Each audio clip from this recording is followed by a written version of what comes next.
हाँ वो सेम ही है ना, बीकॉम वाले का सिलेबस सेम है, इसीलिए वही सेम वीडियो अपलोड तुम्हारे ऐप में जो है वही वीडियो है बीकॉम का। ठीक, चलो गुड इवनिंग, शुरू करते हैं। हम लोग क्या पढ़े थे लास्ट क्लास में? कॉस्ट चैप्टर शुरू किए थे, जस्ट स्टार्टिंग का थोड़ा सा पार्ट पढ़े थे। आज हम लोग उसके आगे पढ़ेंगे, है ना। क्या पढ़े थे एक बार देख लेते हैं शॉर्ट में फटाफट से। कॉस्ट होता क्या है, एक्सप्लिसिट कॉस्ट क्या होता है, इम्प्लिसिट कॉस्ट क्या होता है, हम लोग ये टॉपिक पढ़े थे। उसके बाद डिफरेंस बिटवीन तो बाद में लिखेंगे। उसके बाद कॉस्ट फंक्शन क्या होता है, और लास्ट में एक अननेसेसरी डिस्कशन किए थे जो कि मॉल का कॉस्ट के बारे में था। मतलब ऐसा कॉस्ट जो कि फिक्स नहीं होता है, जो कि वेरिएबल होता है, रेंट टाइप का, जो मॉल के शॉप का रेंट होता है। ठीक है, चलो नेक्स्ट। अब आता है short run cost and long run cost. Short run cost, उसके बाद हम लोग पढ़ेंगे long run cost. Short run cost के अंदर दो प्रकार का कॉस्ट है, एक है फिक्स्ड कॉस्ट और दूसरा है वेरिएबल कॉस्ट। जिसमें सबसे पहले फिक्स्ड कॉस्ट। क्या होता है फिक्स्ड कॉस्ट बताओ? बहुत इजी है, एक्सट्रीमली इजी टॉपिक है, फटाफट से बताना क्या होता है। हम लोग फटाफट पढ़ के आगे जाएंगे, कुछ इंपॉर्टेंट टॉपिक है वहां पे जाएंगे। ठीक है, फिक्स्ड कॉस्ट क्या होता है? जो फिक्स रहेगा, मतलब जो चेंज नहीं होगा। अब कब चेंज नहीं होगा वो? शॉर्ट टर्म में नहीं, शॉर्ट रन में। जल्दी चेंज, जल्दी किसको बोलते हैं? 1 घंटा, 2 घंटा, 1 दिन, 2 दिन, 5 दिन, किसको जल्दी बोलते हैं? हाँ, जो कॉस्ट फिक्स होता है वो तो समझ में आ गया, लेकिन कितना दिन तक फिक्स रहता है? 1 साल तक। वो सब अकाउंट्स में होता है, 1 ईयर से नीचे, 1 ईयर से ऊपर।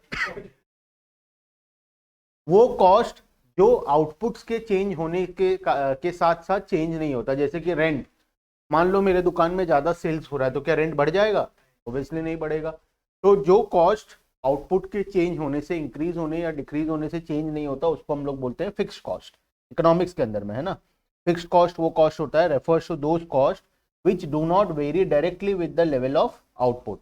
लेवल ऑफ आउटपुट अगर बढ़ेगा या कम होगा तो फिक्स्ड कॉस्ट चेंज नहीं होगा। लेकिन क्या वेरिएबल कॉस्ट चेंज होगा? ऑब्वियसली चेंज होगा। वेरिएबल कॉस्ट वो कॉस्ट होता है जो according to level of output वो चेंज होता है। जैसे कि एग्जांपल लेते हैं, रॉ मटेरियल का कॉस्ट अगर प्रोडक्शन करोगे तभी लगेगा, वरना क्यों लगेगा? जीरो प्रोडक्शन पे जीरो कॉस्ट लगेगा। तो वेरिएबल कॉस्ट का एक स्पेशल फीचर ये होता है कि अगर हम प्रोडक्शन नहीं करेंगे तब हमारा कॉस्ट क्या हो जाएगा? जीरो हो जाएगा। लेकिन फिक्स्ड कॉस्ट हम प्रोडक्शन करें या ना करें, हमको वो कॉस्ट देना पड़ेगा। वो हमेशा क्या रहेगा? फिक्स रहेगा in a short period of time. ठीक है, अब शॉर्ट पीरियड ऑफ टाइम क्या होता है? पढ़े थे कौन से चैप्टर में? प्रोडक्शन चैप्टर में। क्या था शॉर्ट पीरियड? एक ऐसा टाइम पीरियड जिसमें एटलीस्ट एक फैक्टर क्या होता है? कांस्टेंट रहता है। एटलीस्ट वर्ड को मत भूलना, एटलीस्ट एक फैक्टर कांस्टेंट रहता है। हो सकता है एक फैक्टर कांस्टेंट हो या एक से ज्यादा कांस्टेंट हो, एटलीस्ट एक फैक्टर कांस्टेंट रहता है। तो उस शॉर्ट पीरियड में अगर कोई कॉस्ट चेंज नहीं हो रहा, वो कॉस्ट क्या है? फिक्स है, तो उसको हम लोग बोलेंगे फिक्स्ड कॉस्ट। अगर कॉस्ट चेंज हो रहा है तो उसको हम लोग बोलेंगे वेरिएबल कॉस्ट। जनरली जो कॉस्ट रॉ मटेरियल से रिलेटेड, लेबर से रिलेटेड या मेंटेनेंस से रिलेटेड, ये सब कॉस्ट होता है ना, वो वेरिएबल होता है जनरली। ऐसा जरूरी नहीं है लेबर कॉस्ट हमेशा वेरिएबल होगा। हो सकता है लेबर भी ऐसे कैटेगरी के लेबर है जो आसानी से नहीं मिलेंगे, तो हम लोग अगर 1 महीना के लिए फैक्ट्री बंद कर रहे हैं तब भी हमको उनको सैलरी देना पड़ेगा, तो वो लेबर लोग का कॉस्ट किस्म के अंडर में आ जाएगा? फिक्स के अंदर में आ जाएगा। ठीक है, लेकिन जनरली लेबर कॉस्ट हो गया, रॉ मटेरियल का कॉस्ट हो गया, मेंटेनेंस का कॉस्ट हो गया, इलेक्ट्रिसिटी का खर्चा हो गया, ये सारा खर्चा क्या होता है, वेरिएबल होता है।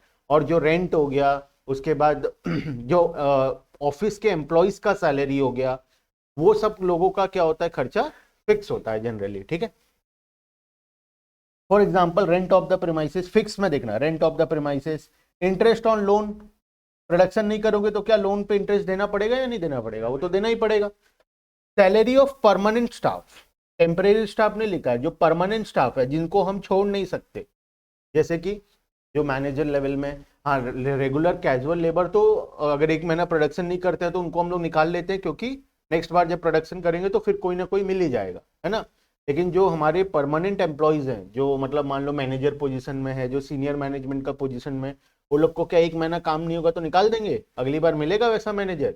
ऑब्वियसली नहीं मिलेगा। जैसे एक स्कूल में प्रिंसिपल को निकाल देंगे, स्कूल बंद एक महीना से, तुम तो बोलो कि निकाल ही दो, लेकिन ऑब्वियसली नहीं निकाल सकते, है ना। जो परमानेंट टीचर्स हैं, जो वैसे टीचर हैं जो आसानी से नहीं मिलेंगे, उनको क्या निकाल देंगे? ऑब्वियसली नहीं निकाल सकते। स्कूल बंद है तो ऑब्वियसली उनको निकाला नहीं जा सकता, बिकॉज वो टीचर फिर से नहीं मिलेंगे। लेकिन वो ऐसे कोई एम्प्लॉयज हैं, जैसे कि मान लो एग्जाम्पल ले रहा हूँ, कोई ड्राइवर है, बस का ड्राइवर है मान लो, ठीक है, तो वो तो बहुत चांसेस है मिल जाएगा फिर से, है ना। तो अगर 2-3 महीना स्कूल बंद है तो जनरली वो लोग स्कूल वाले क्या करते हैं, वो ड्राइवर को छुट्टी दे देते हैं 2-3 महीना के लिए, है ना। तो वो कौन से कैटेगरी के एम्प्लॉय हुए? वो परमानेंट स्टाफ नहीं है। जो परमानेंट एम्प्लॉयज हैं वो लोग को हम लोग temporary shut down in production होने से हम लोग उनको निकाल नहीं सकते, तो उनका सैलरी भी हम लोग फिक्स्ड कॉस्ट के अंडर में कैलकुलेट करते हैं, ठीक है। इंश्योरेंस प्रीमियम, इंश्योरेंस तो देना ही पड़ेगा, फैक्ट्री चले या ना चले, इंश्योरेंस का खर्चा तो लगेगा ही, ठीक है। नेक्स्ट हो जाता है ऐसे करके देखना, तो गाड़ी का इंश्योरेंस एक बार, जो गाड़ी है घर में उसको एक काम करना, जब इंश्योरेंस खत्म होगा ना वो बोलना अभी 2 महीना में गाड़ी चलाने वाला नहीं हूँ अभी मैं 2 महीना गाड़ी चलाने वाला नहीं हूँ, गाड़ी खड़ा रहेगा तो इंश्योरेंस नहीं लगेगा मुझे। उसके बाद जब मैं जिस दिन गाड़ी लेके निकलूंगा उस दिन सुबह इंश्योरेंस कर देना, हो जाएगा वैसे। ऐसा कभी नहीं, ऐसे करो ना, life insurance policy, LIC policy, जब तुम जब तुम मरने वाले होगे उसके जस्ट पहले ले लेना, अभी से क्यों प्रीमियम भरना? वही बात है ना, बात तो वही है ना। इंश्योरेंस पॉलिसी, इंश्योरेंस प्रीमियम क्यों दिया जाता है? हमको कब डिजास्टर होगा पता नहीं है, तो फैक्ट्री में भी कब फायर लगेगा जरूरी है? फैक्ट्री जब चलता रहेगा तभी फायर लगेगा, फैक्ट्री बंद है तब भी लग सकता है फायर, है ना। तो इंश्योरेंस प्रीमियम तो देना ही पड़ेगा। चलो नेक्स्ट हो गया, आगे फिक्स्ड कॉस्ट का देखो, फिक्स्ड कॉस्ट का देखो और क्या क्या नाम है। फर्स्ट सप्लीमेंट्री कॉस्ट, ठीक है ठीक है, पढ़ लो। फर्स्ट सप्लीमेंट्री कॉस्ट, और क्या क्या नाम है फिक्स्ड कॉस्ट का? सप्लीमेंट्री कॉस्ट, ओवरहेड कॉस्ट, उसके बाद है इनडायरेक्ट कॉस्ट, जनरल कॉस्ट और अनअवॉइडेबल कॉस्ट। देखो ये जो एक दो वर्ड लिखा है ना, ये ऐसा जरूरी नहीं है कि इनडायरेक्ट कॉस्ट हमेशा फिक्स्ड ही होगा, ऐसा जरूरी नहीं है, ठीक है। इनडायरेक्ट कॉस्ट हमेशा फिक्स होगा, ऐसा कोई जरूरी वाला बात नहीं है। लेकिन यहाँ पे इकोनॉमिक्स के अंदर में ये लोग का अकाउंट्स उतना ज्यादा नहीं आता इकोनॉमिक्स वालों को, तो इसीलिए ये लोग फिक्स्ड कॉस्ट के अंदर इनडायरेक्ट कॉस्ट को लिख दिए हैं। लेकिन इनडायरेक्ट कॉस्ट हो सकता है वो वेरिएबल के अंदर में भी आए, फिक्स के अंदर में भी आए, ठीक है। अकाउंट्स में तुम लोग पढ़े होगे इनडायरेक्ट कॉस्ट, है ना। इनडायरेक्ट कॉस्ट में नहीं पढ़े हो तो पढ़ लोगे थोड़े दिन में, क्योंकि वही अकेला क्लास किया होगा, बाकी सब नहीं किए होगे। तो इनडायरेक्ट कॉस्ट, हाँ कर लो, यही कर लो पहले। हम यहाँ पे 28 जन है, सबको रोक देते हैं सबका, और तुम पहले ये कर लो। चलो अब पढ़ते, इनडायरेक्ट कॉस्ट, जनरल कॉस्ट और अनअवॉइडेबल कॉस्ट। ये अनअवॉइडेबल कॉस्ट क्यों नाम पड़ा है, क्या रीजन है? हम इस कॉस्ट को अवॉइड नहीं कर सकते, हमको ये कॉस्ट देना ही पड़ेगा, इसीलिए इसका नाम है अनअवॉइडेबल कॉस्ट। जब तुम वेरिएबल कॉस्ट पढ़ोगे, वेरिएबल कॉस्ट का एक और नाम होता है अवॉइडेबल कॉस्ट, मतलब अगर हमको प्रोडक्शन नहीं करना है तो हम वो कॉस्ट को अवॉइड कर सकते हैं, मतलब वो हम लोग पे नहीं करने से चलेगा, ठीक है। चलो नेक्स्ट, ये पढ़ना है, यहां से यहाँ लिखो, मार्किंग करो। और कौन पढ़ेगा?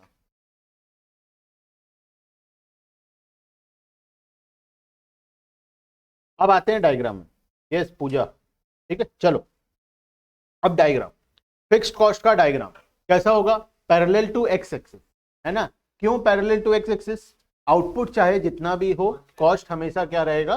फिक्स रहेगा। ठीक है, ये ऐसा ग्राफ कब बनता है? In short run. ठीक है, ध्यान रखना, सिर्फ शॉर्ट रन में फिक्स्ड कॉस्ट क्या होता है? पैरेलल टू एक्स एक्सिस होता है, क्योंकि शॉर्ट रन में फिक्स्ड फैक्टर चेंज नहीं होता, तो इसीलिए उसका कॉस्ट भी चेंज नहीं होता। तो शॉर्ट रन में फिक्स्ड कॉस्ट हमेशा क्या रहेगा? कांस्टेंट रहेगा, इसीलिए इसका graph parallel to x axis. ठीक है, अब नेक्स्ट है वेरिएबल कॉस्ट।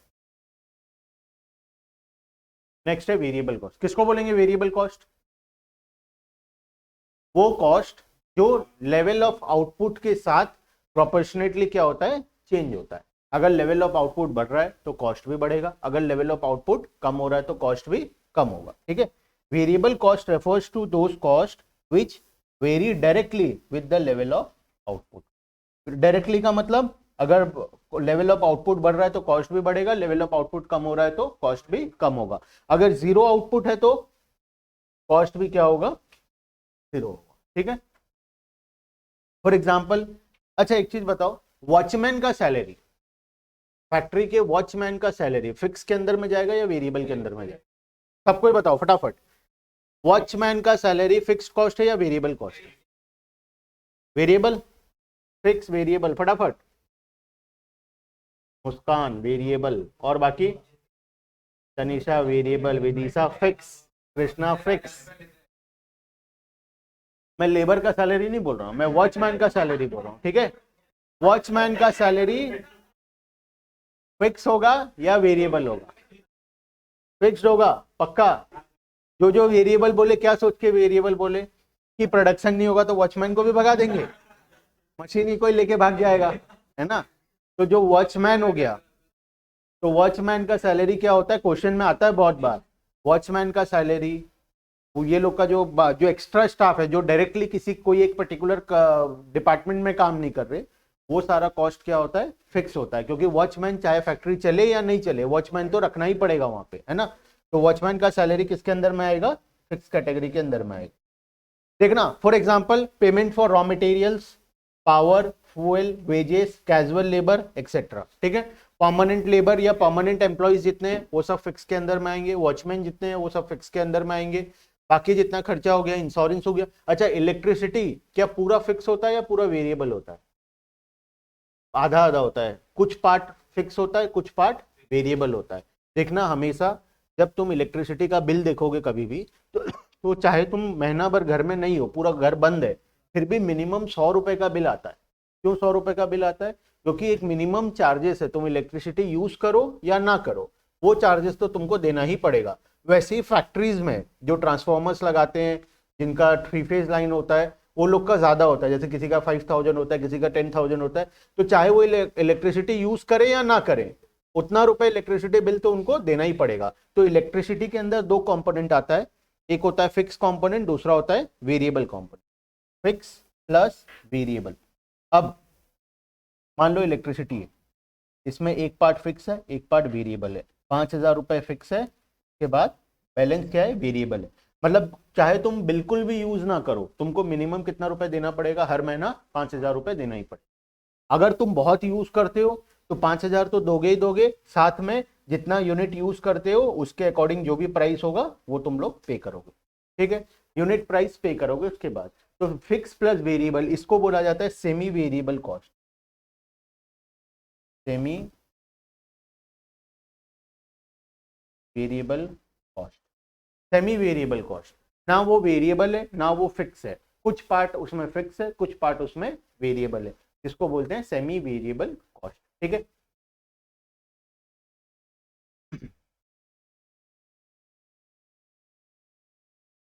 ऑनलाइन क्लास हो रहा है स्कूल का?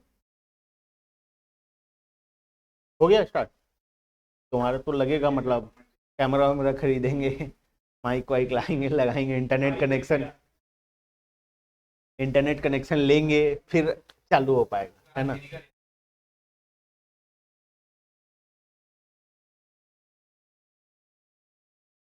चल, देखना, variable cost is also known as prime cost, direct cost और अवॉइडेबल कॉस्ट। मार्किंग कर लेना, क्वेश्चन में अलग अलग नाम से आता है। ठीक है, फिर वहां पे समझ में नहीं आता क्या बोला है, कहीं पे क्वेश्चन में प्राइम कॉस्ट देगा, कहीं पे डायरेक्ट कॉस्ट देगा, कहीं पे अवॉइडेबल कॉस्ट देगा। तो नाम याद रखना जरूरी है। डायरेक्ट जनरली क्वेश्चन ना ये नाम से कभी भी नहीं आता है, हमेशा ये नाम या ऑल्टरनेट जो नेम लिखा हुआ है बुक में ना उससे रिलेटेड क्वेश्चन आता है, फिर वहां पे जाके कंफ्यूजन होता है कि क्या होगा। ठीक है, देखना अब इसका ग्राफ कैसे होगा। Total variable cost curve is inversely S shaped curve. Inversely S shaped मतलब अभी इनवर्सली एस शेप्ड को छोड़ दो, ये ध्यान रखो कि जैसे जैसे आउटपुट बढ़ेगा वैसे वैसे कॉस्ट बढ़ेगा, जैसे जैसे आउटपुट कम होगा वैसे वैसे कॉस्ट कम होगा। तो ग्राफ कैसा बनेगा, left to right upward sloping. ठीक है, एक बार के लिए याद रखो, left to right upward sloping. ठीक है, जैसे जैसे आउटपुट बढ़ेगा वैसे वैसे कॉस्ट बढ़ेगा, जैसे आउटपुट कम होगा वैसे कॉस्ट कम होगा। जब आउटपुट जीरो होगा कॉस्ट भी क्या होगा, जीरो होगा। ठीक है, तो दो प्रकार का ग्राफ पढ़े अभी हम लोग। ठीक है, एक तो पढ़े हम लोग फिक्स्ड कॉस्ट का ग्राफ, ठीक है, जो कि हमेशा क्या रहेगा, कांस्टेंट रहेगा। और दूसरा पढ़े हम लोग वेरिएबल कॉस्ट का ग्राफ। ठीक है, जब आउटपुट जीरो होगा कॉस्ट भी जीरो होगा, जब आउटपुट बढ़ेगा कॉस्ट भी इंक्रीज होगा। अब बताओ सेमी वेरिएबल का क्या ग्राफ होगा। सेमी वेरिएबल का ग्राफ कैसे बने, कौन दोनों कमेंट, यहाँ यहाँ से लॉजिक को लगाओ थोड़ा सा थोड़ा सा कोशिश करो लगाने का, होगा। कहां से शुरू होगा, semi variable cost. Semi variable में क्या होता है, एक पार्ट फिक्स होता है, एक पार्ट वेरिएबल होता है। मिनिमम हमको एक फिक्स पार्ट तो देना ही पड़ेगा, और उसके बाद का पोर्शन क्या होगा, वेरिएबल होगा। अब मैं बना के देख रहा हूँ, कोशिश करना ऐसा होगा या नहीं होगा। Variable cost, semi variable. Output जब जीरो है तो मिनिमम हमको कितना पे करना पड़ रहा है, जो फिक्स पोर्शन है उतना पे करना पड़ रहा है। उसके बाद जैसे जैसे आउटपुट राइज हो रहा है कॉस्ट भी वैसे वैसे राइज होना शुरू हो गया। तो सेमी वेरिएबल कॉस्ट का ग्राफ शुरू होता है, और इस ग्राफ को क्या बोलते हैं पता है, ऐसा सेम ग्राफ होता है टोटल कॉस्ट का। टोटल कॉस्ट में क्या क्या आता है, एक फैक्ट्री के लिए टोटल खर्चा कितना है, टोटल कॉस्ट क्या है, वेरिएबल प्लस फिक्स, यही तो है टोटल खर्चा। जो वेरिएबल था वो और जो फिक्स था वो, तो टोटल खर्चा क्या है, वेरिएबल प्लस फिक्स। अब वेरिएबल प्लस फिक्स जब हम टोटल कॉस्ट का ग्राफ बनाए तो इसमें भी देखो एक पोर्शन क्या है, फिक्स है, एक पोर्शन क्या है, वेरिएबल है। तो उसका ग्राफ भी क्या होता है, सेम होता है यही। तो इस ग्राफ का दो नाम, एक सेमी वेरिएबल कॉस्ट का कर्व और दूसरा टोटल कॉस्ट का कर्व।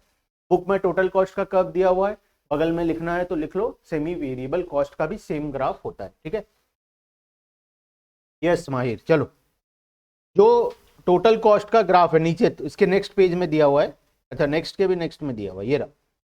आएंगे ऊपर, जाएंगे रिटर्न थ्योरी को पढ़ने, पहले यहाँ पे देखो जो टोटल कॉस्ट का ग्राफ है एग्जैक्टली सेम होता है सेमी वेरिएबल कॉस्ट कर्व। इसका ग्राफ जो है वो एग्जैक्टली सेम होता है सेमी वेरिएबल कॉस्ट के साथ। ठीक है, क्योंकि टोटल कॉस्ट के अंदर वही दो कंपोनेंट है, एक कंपोनेंट फिक्स है, एक कंपोनेंट वेरिएबल है। तो जैसा उसका ग्राफ होगा एग्जैक्टली सेमी वेरिएबल का भी ग्राफ वही होगा। ठीक है, देख लो फटाफट।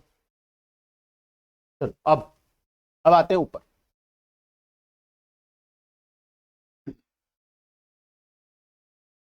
अब देखो यहाँ पे एग्जाम्पल वगैरह दिया है, एग्जाम्पल वगैरह घर में आराम से, छुट्टी का टाइम चल रहा है, होमवर्क में पढ़ना आराम से। ठीक है, जैसे जैसे आउटपुट बढ़ रहा है वैसे वैसे कॉस्ट बढ़ रहा है, घर में मैच करके देखना, एक दो तीन ऐसे मैच करके देखना और ग्राफ बनाना। ठीक है, अब हम लोग चलते हैं आगे। देखना, total variable cost curve is inversely S shaped because total variable cost curve initially increases at a decreasing rate and later it increases at an increasing rate। अब इसका क्या मतलब है, यहां से हम मार्क करना इंपॉर्टेंट,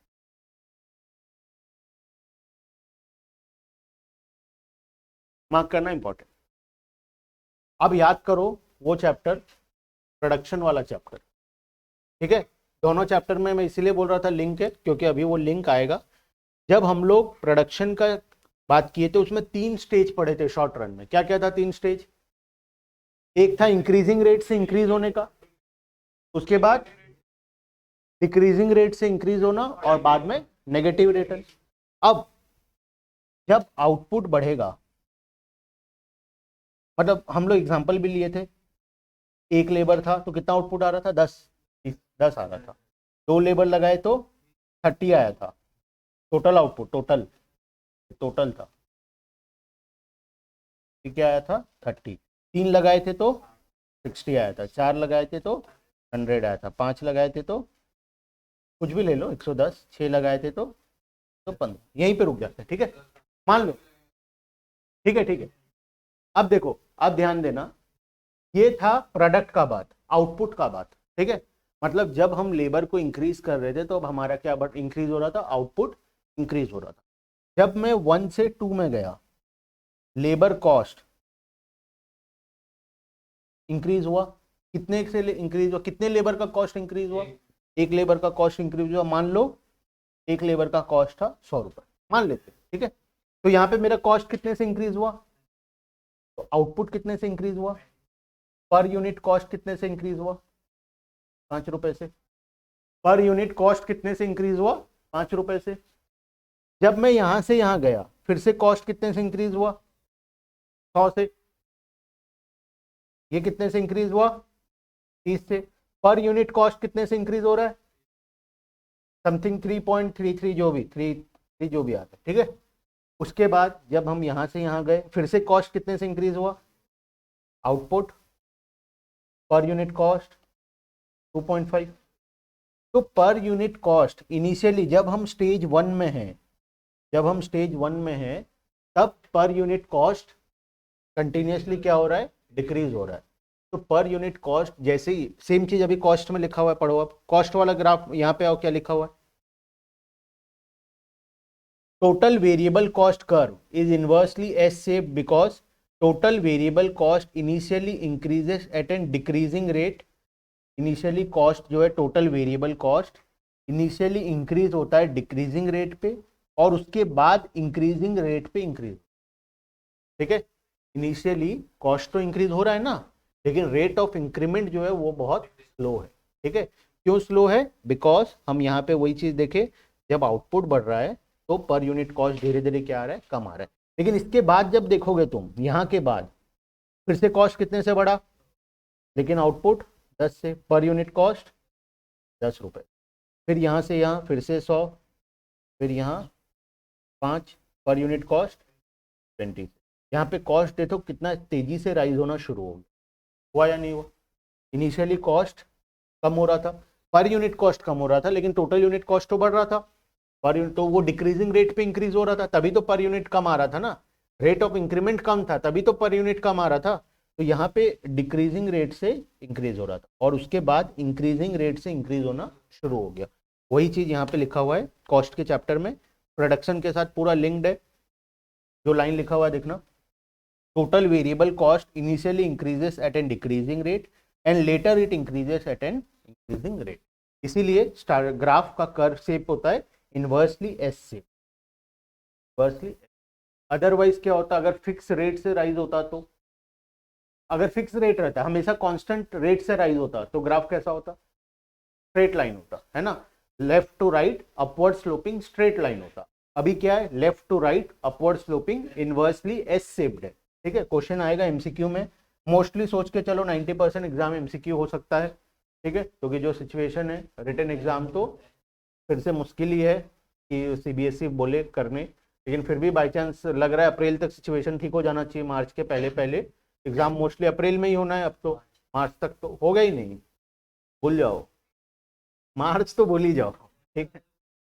11th का तो फिर भी स्कूल के हाथ में है ना, बोर्ड्स तो होगा अप्रैल मई में डायरेक्ट, बोर्ड एग्जाम हो ही नहीं सकता है मार्च में, पॉसिबल ही नहीं है मार्च में बोर्ड एग्जाम करना, पहले ही अप्रैल में था, होने वाला था। अब तो देखो क्या होता है फिर।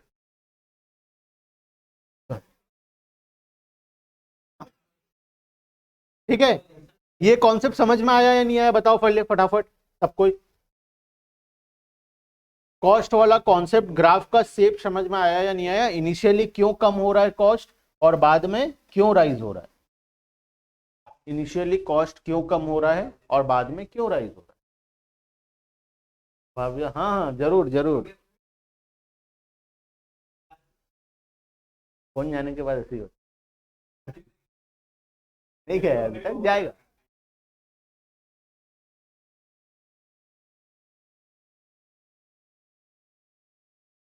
चलो next, initially total variable cost rises at a decreasing rate because of better utilization of fixed factor and increases the efficiency of variable factor। initially क्यों वेरिएबल टोटल वेरिएबल कॉस्ट कम हो रहा है? बिकॉज डिक्रीजिंग रेट से rise हो रहा है, because fixed factor जो था, याद करो वहां पे मशीन फिक्स फैक्टर था, एक लेबर था तो अच्छे से यूटिलाइज नहीं हो पा रहा था, जब 2 लेबर आए, 3 लेबर आए, 4 लेबर आए तो बहुत अच्छे से यूटिलाइज हुआ। तो वही चीज यहाँ पे लिखा हुआ है, better utilization of fix factor and increase in efficiency of variable factor. जो वो लेबर एक जगह से दूसरी जगह दौड़ दौड़ के जा रहा था काम करने, उसका एफिशिएंसी खराब हो रहा था, अब वो एफिशिएंसी भी उसका सही होना शुरू हो गया। ठीक है, thereafter total variable cost rises at an increasing rate because of fall in efficiency of variable factor due to limitation of fixed factor। अब बाद में जाके जब 4 लेबर से ज्यादा हो जाएंगे, 5वां लेबर, 6वां लेबर, तब कॉस्ट क्या होगा? तेजी से राइज होगा। क्यों? बिकॉज अब फिक्स फैक्टर हमारे पास लिमिटेड है और वेरिएबल फैक्टर एक्स्ट्रा हो गए हैं, तो इसीलिए उनका एफिशिएंसी क्या हो रहा है? धीरे धीरे कम हो रहा है। ठीक है, fall in the efficiency of variable factor due to limitation of fixed factor. विदिशा, ठीक है। चलो, अब कुछ लोगों को ये पॉइंट समझ में नहीं आया तो हम एक बार फिर से डिस्कस करेंगे, क्यों इंक्रीजिंग, पहले डिक्रीजिंग रेट में राइज हो रहा है, फिर बाद में इंक्रीजिंग रेट से राइज हो। आते हैं यहीं पे फिर से।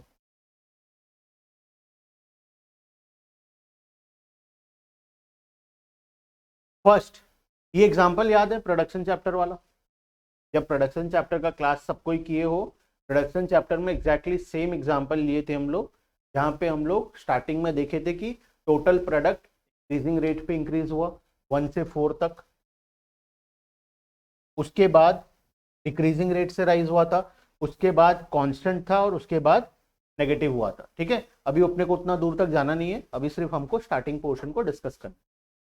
तो जब output in comparison to input तेजी से राइज होगा, सोचना, ध्यान से सोचना और आंसर बताना। जब आउटपुट तेजी से राइज होगा, इनपुट मान लो थोड़ा सा डाले, आउटपुट बहुत ज्यादा निकला, तो कॉस्ट क्या होगा? ओवरऑल कॉस्ट बहुत तेजी से राइज होगा या स्लो से राइज होगा? इनपुट थोड़ा सा डाले मशीन में, ठीक है, इनपुट थोड़ा सा डाले, आउटपुट बहुत सारा निकला। ठीक है, इनपुट थोड़ा सा डाल रहे, आउटपुट बहुत सारा निकल, तो टोटल कॉस्ट थोड़ा सा राइज होगा या बहुत सारा राइज? थोड़ा सा राइज होगा टोटल कॉस्ट, है ना। लेटर पॉइंट में, स्टार्टिंग में वही हो रहा है, एक इनपुट डाल रहे हैं तो आउटपुट बहुत तेजी से राइज हो रहा है, ठीक है, इसीलिए कॉस्ट स्लो से राइज हो रहा है। लेकिन लेटर ऑन जब इनपुट हम थोड़ा सा डाल रहे हैं, आउटपुट उससे भी कम निकल रहा है। जब हम इनपुट थोड़ा सा डाले तो आउटपुट और कम निकला, तो अब कॉस्ट तेजी से राइज होगा या नहीं होगा? होगा, रे तेजी से राइज होगा, क्योंकि कॉस्ट किसके ऊपर डिपेंड करता है? इनपुट के ऊपर डिपेंड करता है। तो इनपुट अब जितना डालोगे, आउटपुट अगर और कम निकलेगा तो इनपुट ज्यादा डालना पड़ेगा आउटपुट निकालने के लिए, तो इनपुट ज्यादा डालोगे तो कॉस्ट भी ज्यादा लगेगा। ठीक है, तो इनिशियली वही हो रहा है, स्टार्टिंग स्टेज में यहां से लेके यहां तक हम जैसे जैसे इनपुट डालते जा रहे हैं मशीन में, हम जैसे जैसे इनपुट डाल रहे हैं मशीन में, इनपुट क्या है हमारे लिए? यहाँ पे लेबर है। ठीक है, लेबर को जैसे ही मशीन में काम करने के लिए लगाए तो लेबर का सैलरी बढ़ गया, मान लो टोटल कॉस्ट आ रहा था 1000 रुपए, तो एक लेबर एक्स्ट्रा लाते ही 100 रुपए ऐड हो गया कॉस्ट में। ठीक है, तो कितना हो गया टोटल कॉस्ट? 1100। लेकिन आउटपुट कितना से राइज हुआ? 20 यूनिट से राइज हुआ। फिर उसके बाद एक और लेबर लाए तो फिर कॉस्ट कितना से राइज हो गया? ठीक है, 1200 हो गया टोटल कॉस्ट। आउटपुट फिर कितना से राइज हो गया? 30 से राइज हो गया। तो इनिशियली आउटपुट के कंपैरिजन में कॉस्ट बहुत स्लोली राइज हो रहा है, आउटपुट के साथ अगर हम कंपेयर करें तो कॉस्ट बहुत कम राइज हो रहा है। लेकिन लेटर ऑन जब यहाँ पे देखेंगे तो कॉस्ट फिर से 100 ऐड हुआ, लेकिन आउटपुट सिर्फ कितना ऐड हुआ? 5 या 10, पहले 10 हुआ था फिर 5 हुआ। ठीक है, तो अब आउटपुट के कंपैरिजन में कॉस्ट तेजी से राइज हुआ, वही चीज लिखा हुआ है। इनिशियली जब हम वेरिएबल फैक्टर को डाल रहे हैं, इनिशियली जब हम मशीन में, initially total variable cost rises at decreasing rate, cost तो हमेशा राइज ही होगा, लेकिन रेट ऑफ इंक्रीमेंट क्या होगा, स्लो या ज्यादा होगा, क्योंकि एक्स्ट्रा लेबर लगाएंगे तो उसको सैलरी तो देना ही पड़ेगा, कॉस्ट कम थोड़ी हो जाएगा, पर यूनिट कॉस्ट कम होगा, लेकिन ओवरऑल कॉस्ट तो टोटल कॉस्ट तो बढ़ेगा ही, क्योंकि 100 रुपए एक्स्ट्रा लेबर को तो देना पड़ेगा। तो इनिशियली राइज हो रहा है cost at a decreasing rate because better utilization of fix factor and increase in the efficiency of variable factor.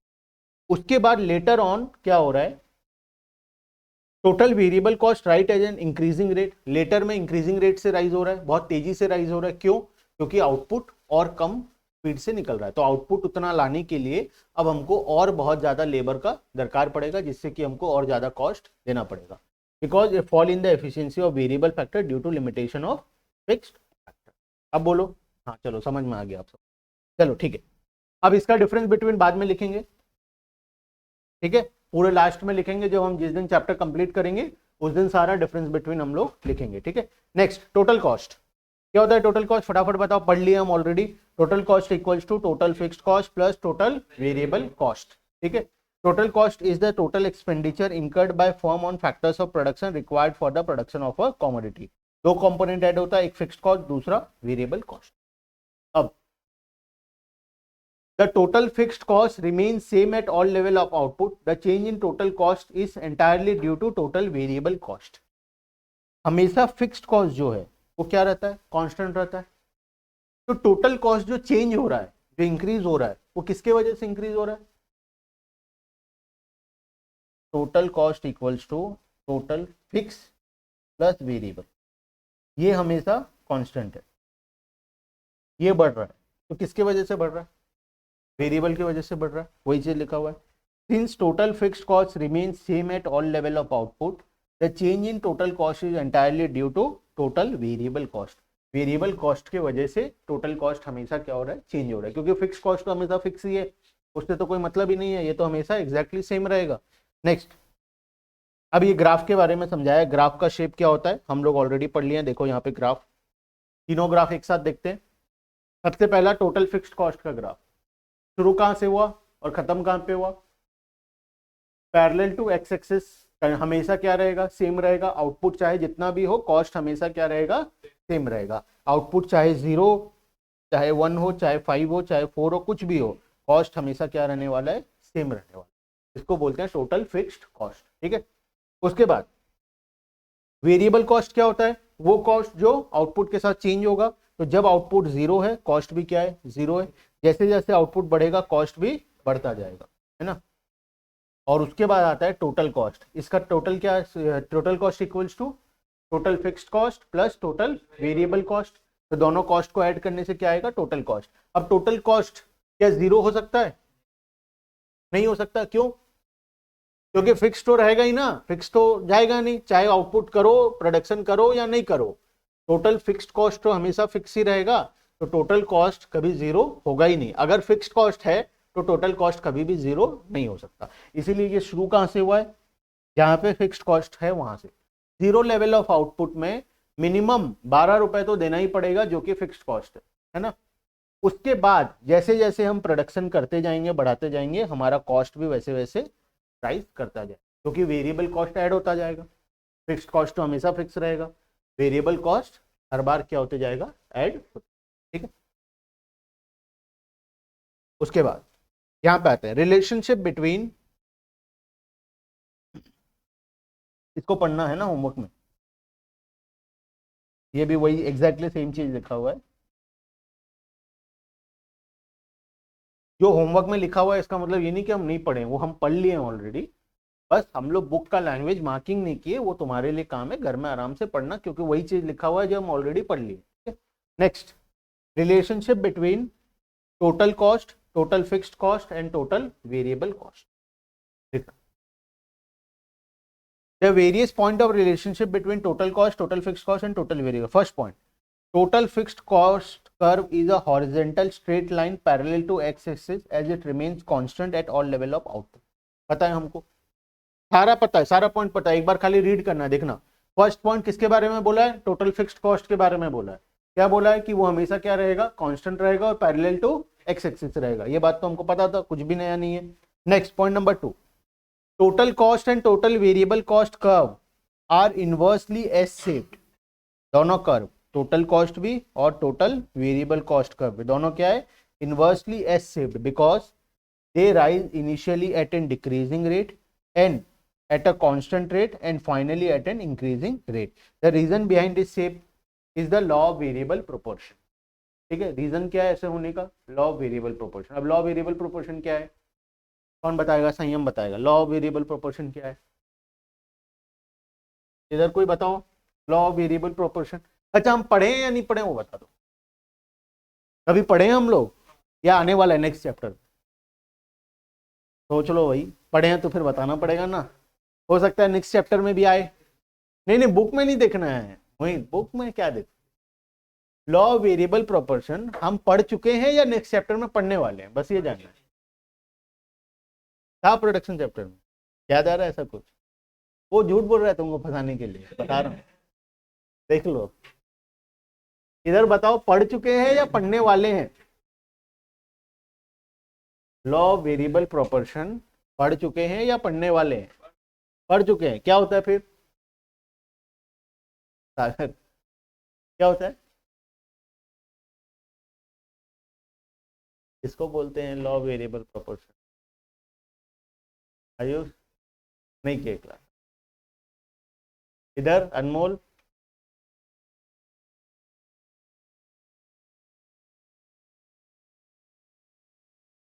तुम बता दो,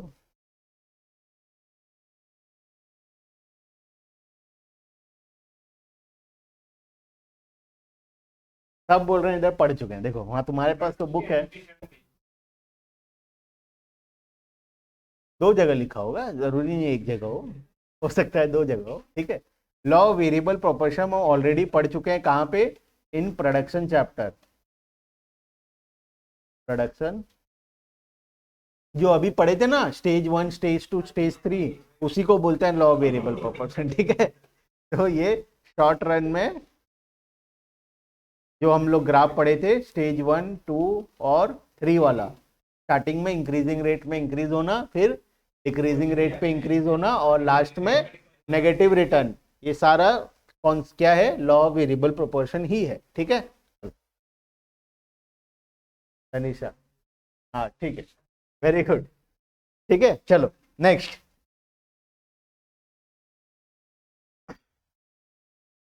point number 3, at zero output total cost is equal to total fixed cost, हो गई, क्योंकि variable cost क्या होने वाला है, जीरो होने वाला है, तो वेरिएबल कॉस्ट अगर जीरो है तो टोटल कॉस्ट किसके साथ इक्वल होगा, टोटल फिक्स्ड कॉस्ट के साथ इक्वल होगा, ठीक है, because there is no variable cost at zero level of output, so total cost and total fixed cost curve starts from the same point which is above the origin. कहां पे है ये point, ये रहा, this point, ठीक है। अब point number 4, the vertical distance between, अच्छा मैथ्स का एक क्वेश्चन पूछ, ये दो लाइन है,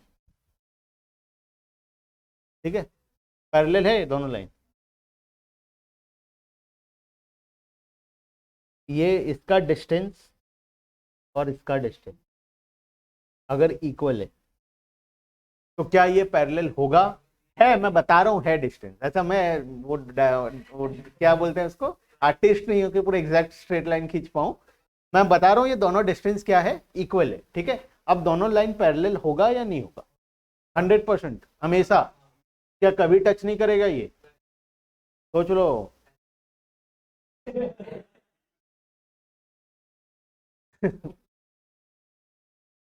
हाँ वही, अगर दो स्ट्रेट लाइन है और दोनों के बीच में ये जो दोनों डिस्टेंस है, ये दोनों क्या है, स्ट्रेट लाइन है, straight line A straight line B, ठीक है, दोनों का ये जो दो पॉइंट है, ये दोनों का डिस्टेंस क्या है, इक्वल है, ये डिस्टेंस और ये डिस्टेंस क्या है, इक्वल है, तो अब बताओ दोनों लाइन पैरेलल है या नहीं है, ए और बी दोनों स्ट्रेट लाइन है, ठीक है, 100% पैरेलल होगा। अच्छा अगर स्ट्रेट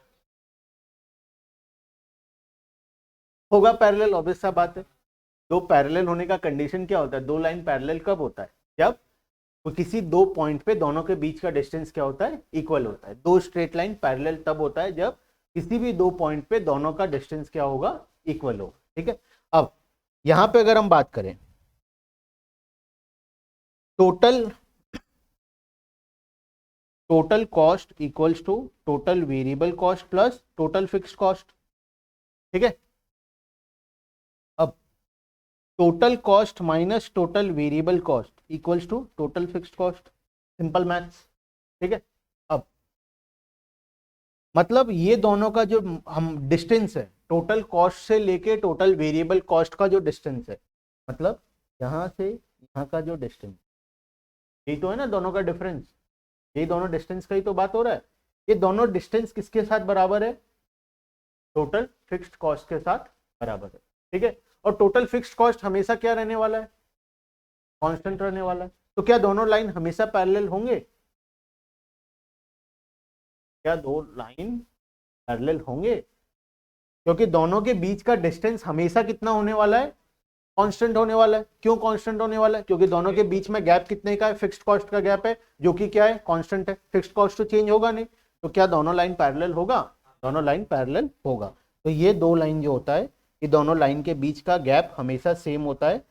पैरेलल तो एग्जैक्टली हम इसको बोल नहीं सकते क्योंकि स्ट्रेट लाइन नहीं है दोनों, लेकिन दोनों के बीच का गैप क्या होगा? इक्वल होगा। ठीक है,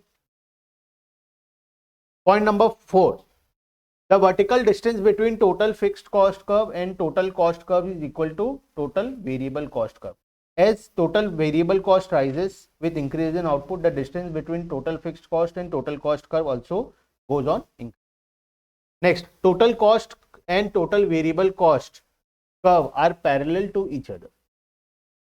जनरली पैरेलल वर्ड हम लोग यूज करते हैं स्ट्रेट लाइन के केस में। ठीक है, एग्जैक्ट सही वर्ड नहीं है यहाँ पे पैरेलल यूज करना, लेकिन दोनों लाइन कभी भी आपस में एक दूसरे को टच नहीं करेगा, इसीलिए हम लोग यहाँ पे पैरेलल समझने के लिए सिर्फ लिखा हुआ है। ठीक है, लेकिन एग्जैक्ट अप्रोप्रिएट वर्ड पैरेलल लिखना यहाँ पे नहीं है। पैरेलल वर्ड ही यूज होता है in case of straight line. ठीक है, देखना, total cost and total variable cost curve are parallel to each other and the vertical distance between them remains the same at all level of output because the gap between them represent fixed cost.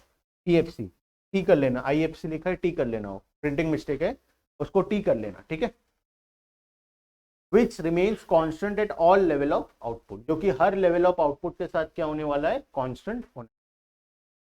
Clear है? चलो अब आगे चलते हैं। Total cost curve is also inversely as shaped as total cost derived is shaped from total variable cost. ठीक है, यहाँ पे ये लिख लेना। ठीक है, चलो इसको यहाँ पे सिर्फ लिख लो, सेमी वेरिएबल कॉस्ट के बारे में लिख लो, क्योंकि बुक में कहीं पे भी नहीं दिया हुआ है। ऐसा नहीं कि ये बुक में नहीं दिया हुआ है, तुम्हारा वो संदीप गर्ग भी देखोगे तो वहां पे भी नहीं दिया हुआ है। ठीक है, लेकिन कभी कभार सेमी वेरिएबल कॉस्ट से रिलेटेड क्वेश्चन आता है। ठीक है, तो सेमी वेरिएबल कॉस्ट लिख लो, यहाँ पे टोटल कॉस्ट के साथ सेम होता है। जो टोटल कॉस्ट का फीचर है, सेमी वेरिएबल कॉस्ट का भी एग्जैक्टली वही फीचर है। ठीक है, लिख लेना एक बार बगल में सेमी वेरिएबल कॉस्ट के बारे में। ठीक है, बस सिर्फ इतना लिख लो, semi variable cost curve is the shape of semi variable cost curve is same as तुम्हारा टोटल कॉस्ट कर्व। ठीक है, क्लियर है? लिख लिए? चलो अब नेक्स्ट क्लास में हम लोग शुरू करेंगे एवरेज कॉस्ट, लेकिन नेक्स्ट क्लास से पहले तुम्हारा क्या है? टेस्ट है। ठीक है, नेक्स्ट क्लास से पहले मतलब संडे को टेस्ट है। अब संडे को टेस्ट तो है, लेकिन ऑफलाइन मैंडेटरी नहीं हो सकता है ड्यू टू कोविड सिचुएशन, तो offline plus online both option है। ठीक है, दोनों ऑप्शन है, दोनों किसी ऑप्शन से तुम लोग दे सकते हो टेस्ट। ठीक है, चलो तो कौन से चैप्टर का टेस्ट है? प्रोडक्शन। कितने मार्क्स का टेस्ट है? 20 मार्क्स का टेस्ट। ठीक है, प्रोडक्शन का एमसीक्यू प्लस रिटन दोनों होगा। ठीक है, 8 से 10 मार्क का रिटन होगा और 10 मार्क का या 12 मार्क का एमसीक्यू होगा, तो मिला के टोटल 20 मार्क का टेस्ट होने वाला। और बोलो क्या डाउट है? हो गया तो? टाइमिंग मॉर्निंग में। ठीक है, टाइमिंग मॉर्निंग होगा, व्हाट्सएप ग्रुप में मैसेज आएगा। क्या रिटर्न नहीं करके खाली एमसीक्यू? आप भूल गए लिखना है ना, रिटर्न प्लस एमसीक्यू दोनों है। ठीक है, तो मिला के लिखना है। मॉर्निंग, संडे मॉर्निंग टेस्ट होगा। ठीक है, एग्जैक्ट टाइमिंग और सारा डिटेल व्हाट्सएप ग्रुप में आ जाएगा। ठीक है, चलो तो आज के लिए इतना ही, बाकी का डिस्कशन हम लोग नेक्स्ट क्लास में करेंगे। ठीक है, बाय बाय।